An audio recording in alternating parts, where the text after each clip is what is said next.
আমাদের মাননীয় প্রধানমন্ত্রী কিভাবে কাজ করছেন এটা আপনারা সবাই বুঝতে পারেন, বোঝার চেষ্টা করবেন। 5ই আগস্টের মতো আর চলবে না, চলা উচিত না। সে কারণে আমরা যেন আমাদের যার যার দায়িত্বের মধ্যে আছি সেই দায়িত্বটা যেন আমরা সঠিক, নির্ভুল এবং দুর্নীতিমুক্ত ভাবে করার চেষ্টা করি। এটা হলো প্রথম মেসেজ আমার। আর বিষয়গুলো হলো যে তালিকা নিয়ে যে অভিযোগ হয়েছে, আমাদের মাননীয় সংসদ সদস্য মিলন ভাই বলেছেন আমরা এটা সময় দিতে চাই, সময় দিয়ে নিখুঁতভাবে আপনারা তালিকাটা প্রস্তুত করুন। এবং আমি মনে করি মাননীয় উপদেষ্টারা যখন তালিকা প্রস্তুত হবে ওনারা এটা উপদেষ্টা থাকবেন। 72 ঘন্টা ময়েশ্চার লক সমৃদ্ধ লিলি বডি ওয়াশ, শিয়া বাটারের গুডনেস স্কিন রিপেয়ার করে রাখে সফট ও গ্লোয়িং। অভিযোগ এসেছে পানি উন্নয়ন বোর্ডের বিরুদ্ধে যে সরকারের অর্থ অর্থাৎ জনগণের অর্থ এমন কিছু প্রকল্প বাস্তবায়ন করা হয় যেটা কার্যকারী নয়। কেন এটা হবে? এটা গবেষণা করে যাতে এমন কিছু আমরা করতে চাই যেটি দীর্ঘদিনের এই এলাকার মানুষের কষ্টের কারণ। কারণ আমি জানি সুনামগঞ্জ এক ফসলি অঞ্চল, শুধু বড় মৌসুমটা হয়, এটা দিয়ে সারা বছর চলে তারা। সেটা যাতে ক্ষতিগ্রস্ত না হয় এবং জনগণের টাকা যাতে আর এভাবে অপচয় করা না হয় সেইভাবে আপনারা প্রকল্প তৈরি করার চেষ্টা করবেন। শুধুমাত্র ঠিকাদার পোষানোর জন্য আর কিছু এদিক ওদিক করানোর জন্য আর যেন ভবিষ্যতে কোনো প্রকল্প তৈরি করা না হয়।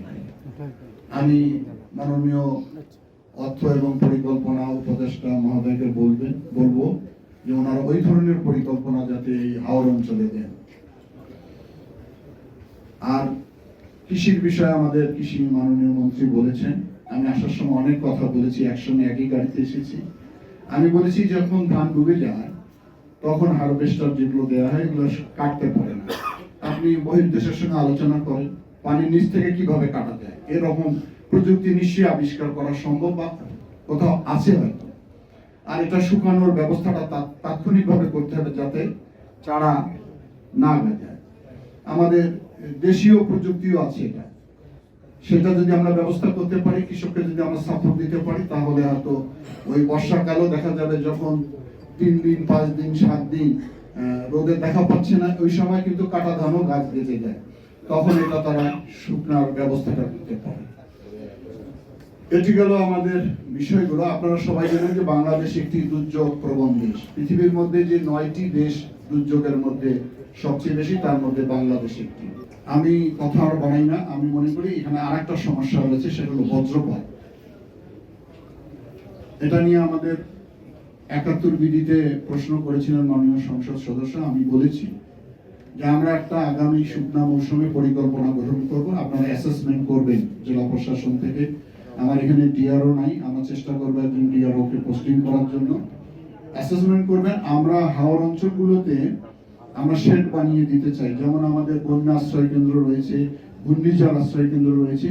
ওটা অনেক বড় বিশাল প্রজেক্ট, এত বড় বড় আমরা করবো না, আমরা ছোট আকারে করব, ঘন ঘন করব। সেইটার মধ্যে আমরা ওই বজ্র নিরোধক টাওয়ার বসাই দিব এবং আমরা সাইরেন রাখবো। আকাশে যখন এই ধরনের মেঘের ঘনঘটা আসবে, সিগন্যাল থাকবে, আমরা সমস্ত কৃষককে ওই ঘরে আশ্রয় নেওয়ার জন্য আহ্বান জানাবো। এটার জন্য জরুরি একটা অ্যাসেসমেন্ট দরকার, এটা আমরা আমাদের মন্ত্রণালয় থেকে করবো। সাম্প্রতিক সময় আপনারা জানেন যে সারা বাংলাদেশে এই বজ্রপাতে প্রায় সময় মৃত্যুর কারণ হচ্ছে।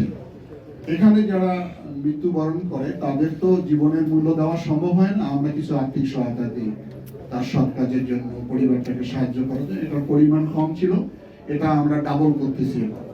আর একটা জিনিস সংযোজন করেছি এবার আমরা নীতিমালায়, সেটি যে গবাদি পশুও মারা যায়, বন্যাও মারা যায়, বজ্রপাতও মারা যায়। এটার কোনো ব্যবস্থা ছিল না, এটা আমরা এবার অন্তর্ভুক্ত করেছি।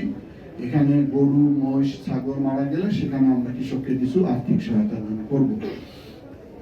আমি মনে করি আমি আজকে বলে গেলাম, আপনারা যত তাড়াতাড়ি অ্যাসেসমেন্ট করে আমাদেরকে তালিকা দিবেন, আমরা সেই হিসাবে আগামী অর্থ বছরে কাজটা আমরা হাতে নিতে চাই। তাহলে আমার মনে হয় যে এই যে বজ্রপাত যে মানুষ আজকে ভয়ভীত হয়ে পড়েছে, বিশেষ করে আপনাদের অঞ্চলে আর আমাদের উত্তর অঞ্চলে যে ব্যাপকভাবে হয়। 72 ঘন্টা ময়েশ্চার লক সমৃদ্ধ লিলি বডি ওয়াশ, শিয়া বাটারের গুডনেস স্কিন রিপেয়ার করে রাখে সফট ও গ্লোয়িং।